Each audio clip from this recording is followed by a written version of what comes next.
Good Tuesday afternoon, everybody. This is Arnie, Arnie's Fantasy World of Sports, back with you. This morning was an awesome show. Thanks to everybody in the chat room who joined in, and I hope that you're with me this afternoon because we got a different angle, different take on things.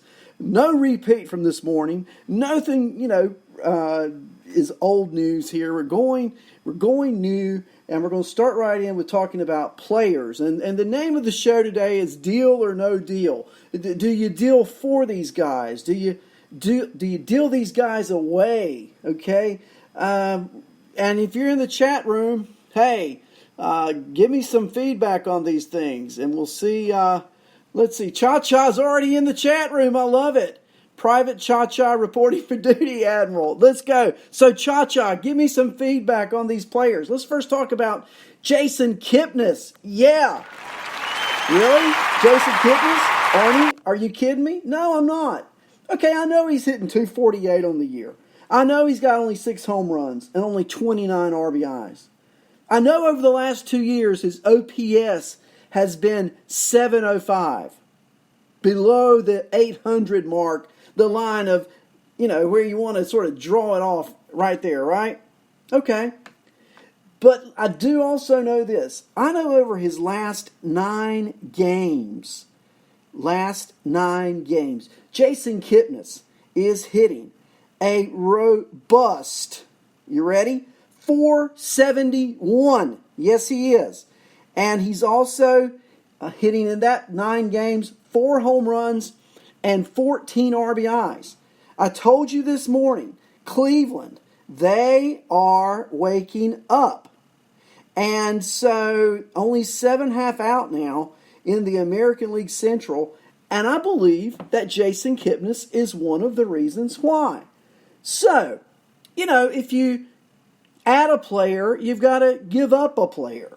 So is Jason Kipnis a player, middle infielder, second base eligible, that you want to add to deal in fantasy baseball? Certainly, 3 years ago, Kipnis was the dynasty darling at second base. He got injured. He's missed a lot of games. But now, over the last week and a half, he's been more than good. He's been great. As Tony the Tiger would say, he's great. So, Kipnis, I think you can deal for him. He's healthy. He's playing every day, batting the top part of that order, driving in runs. We're going to talk about one of his teammates in a little bit. Other news, Bryce Wilson, rookie pitcher, starting Thursday for the Atlanta Braves. Deal or no deal? I'm not dealing for Bryce Wilson. I want to see something out of him. He is very fastball reliant. And at the major league level, not always a good thing to be, right? So let's keep our eyes out. Boy, what a picture I'm getting from Mark. Mark, I know where you are. If that's live, you are at Camden Yards in Baltimore. And I guess you're getting ready to watch the Orioles play tonight. Give me an update by text later. How about that? Bryce Wilson, though, I'm not dealing for him right now. Although I will keep in mind that he's pitching for Atlanta, that there's a lot of great talent there, and certainly we'll see if he sticks in that rotation. Now, Mike Soroka is questionable for his next start coming up this weekend. And depending on how Bryce Wilson might pitch, might depend on how long he may stick around. Keep our eye on that one. But right now, I'm not dealing for Bryce Wilson. I am dealing, though, for Alzolay. Yes, Alzolay pitching tonight for the Cubs and pitching against Atlanta at home in Wrigley Field. We talked about him a lot this morning. I won't go back over his stats again. But I do like Alzolay. I'm dealing for Alzolay. Everybody needs pitching at this time of the season. And he is worth a flyer, a plus fastball, a plus curveball. I got to have me some Alzolay. Chappie, if you're listening, Chappie, I got to have me some Alzolay, okay? A Cubs pitcher, and it's a rarity because it's a Cubs pitcher they have developed within their system. And so it'll be interesting to see how he pitches tonight against Atlanta. We know in his first game, he came in relief. His first 4 innings, he retired 12 of 13 batters that he faced. He pitched into the ninth, gave up a home run, removed. But a great first outing for Alzolay. And now let's see how he does in outing number 2 tonight against the Atlanta Braves at home. Also making a start tonight, Ross Stripling, probably a Stripling-Urias combination for the Dodgers as they take on the Diamondbacks in the desert. But Stripling probably will go 5, maybe 6 innings, get stretched out good. He's going to be the starter while Rich Hill is out, and who knows how long that might be. But we will find out. Stephen Wright, 80-game suspension, must have ended yesterday because the Red Sox activated him today. He's a knuckleballer. He has had success for the Red Sox. He'll start off in the bullpen. But look for him to be active and pitching with some regularity for Boston going forward. They need some rotation help. And if Wright is effective beginning out of that pen, I could see him also getting some opportunity to start. I see Royals 29 Boom. How we doing? Aloha in the Army. I love it. Caught a combination, Kevin. And Chappie, you are listening. I've had a busy day today, Chappie, tell ya. But it's going good. And anytime I can sit down here and talk baseball with you guys, it's great. So moving along, Stephen Wright. I'm not dealing for Stephen Wright yet either. No deal. I got to see something out of him before I take a flyer on that one. So far I'm dealing with Alzolay. I'm dealing with Stripling, not dealing with Bryce Wilson, not dealing on Stephen Wright. I did read this afternoon an update on Luke Weaver. His elbow is improved. He had an MRI, but there has been no timetable set yet for his return. Alberto Mondesi shall return. Yes, back in the lineup this coming weekend for the Kansas City Royals. And so that's sort of an update. Also, it looks like Ian Desmond will be back in the lineup tonight for the Colorado Rockies. Ian Desmond's been hot lately. I'm dealing for Desmond. Yeah, don't you like that? A month ago, you wouldn't have him on a Christmas tree. I mean, not hanging on a low branch. You just wouldn't do it. But all of a sudden, Desmond starts to hit, and in Colorado, they're going to be in Colorado this weekend, all week. Gotta love it. So I'm dealing for some Desmond, and he's supposed to be back in the lineup tonight for the Rockies. He's listed as day-to-day, but they're expecting him back. We'll keep an eye on that. His last game he played was on the 22nd of June when he went 4 for 4 in Dodger Stadium. He was experienced some lower half issues. I'm not even sure what that is. But whatever it is, it's kept him out of the lineup since the 22nd of June. So look for him to see if he's in the lineup tonight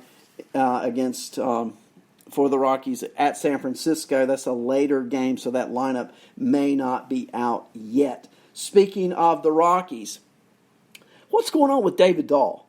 You know, he cut down on Meckert. What's up? I'm with you. You tell me. We're talking David Dahl. Here we go.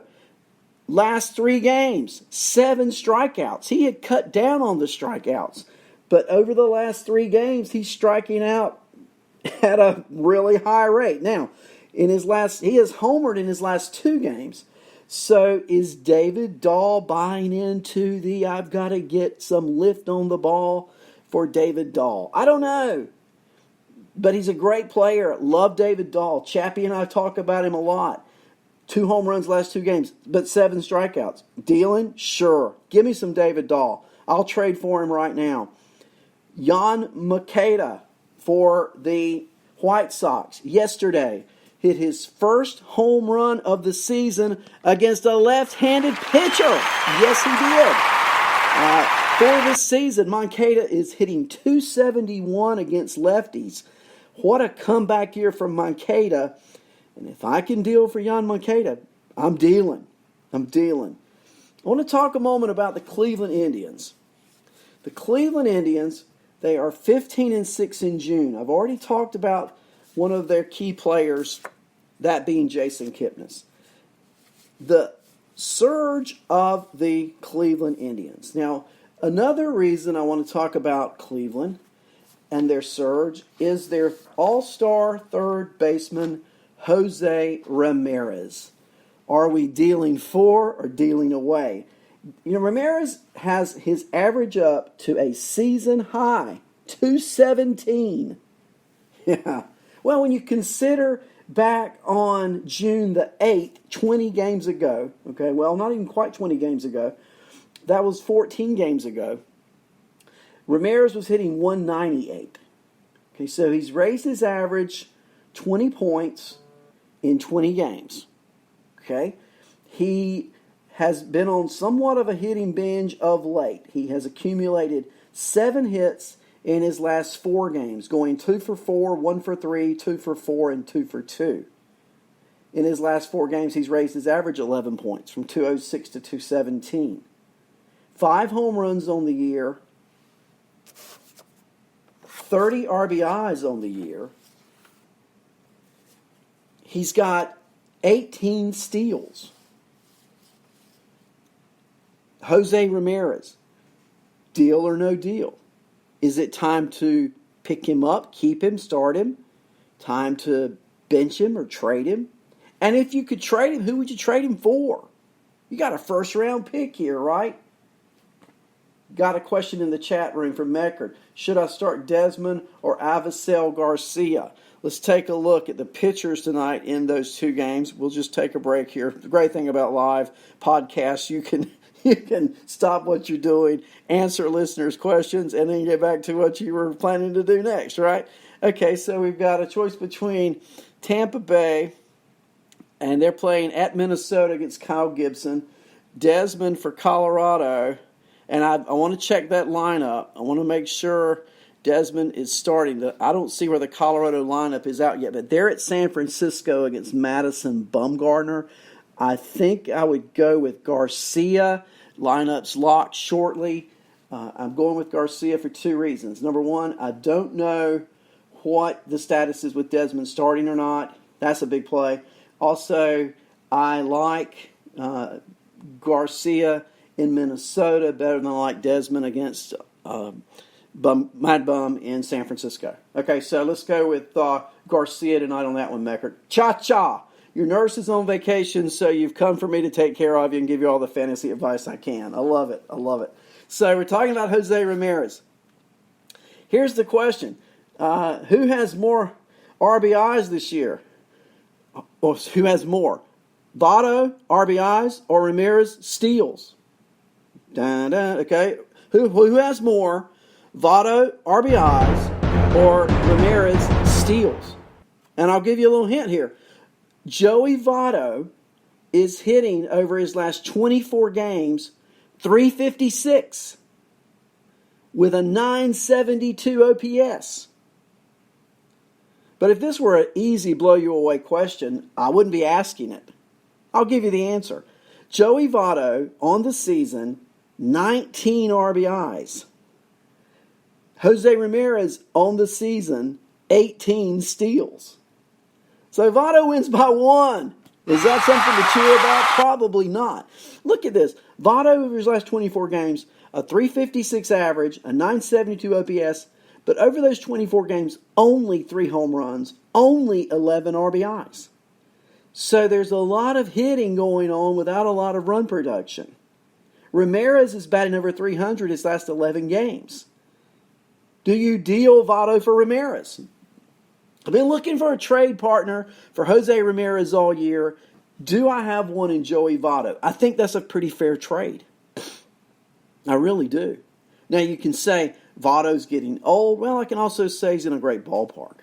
You can say Ramirez is hitting 217. I can also say he's a first-round draft pick for fantasy. Do you trade? Do you deal Votto for Ramirez? And do you think that their production will pick up, will continue in Votto's case? I think Votto can hit with a decent average. I think his best power days are behind him. I'm not a Ramirez believer. I'm not dealing for Ramirez. I'm not dealing for Votto. I'd like to deal them both away while they're both hitting a little bit. What do you think about that? And if you were looking for a pitcher, could you trade either of them And I would do